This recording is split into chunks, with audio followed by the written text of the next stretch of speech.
Horas Jemaat GKPS Harapan Indah, selamat ulang tahun yang ke-9.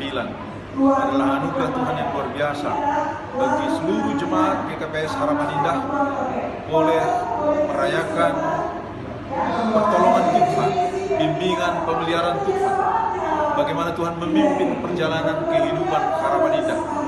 Kiranya ini semua menjadi sebuah rangkaian sejarah yang indah bagi seluruh jemaat GKPS Harapan Indah. Kiranya ulang tahun ini menambah keyakinan kita bahwa perjalanan ke depan akan menjadi perjalanan yang penuh berkat dan sukacita bagi seluruh jemaat GKPS Harapan Indah.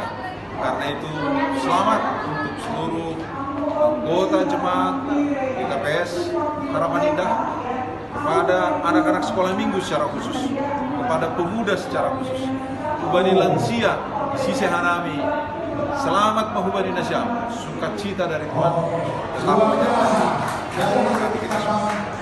Horas.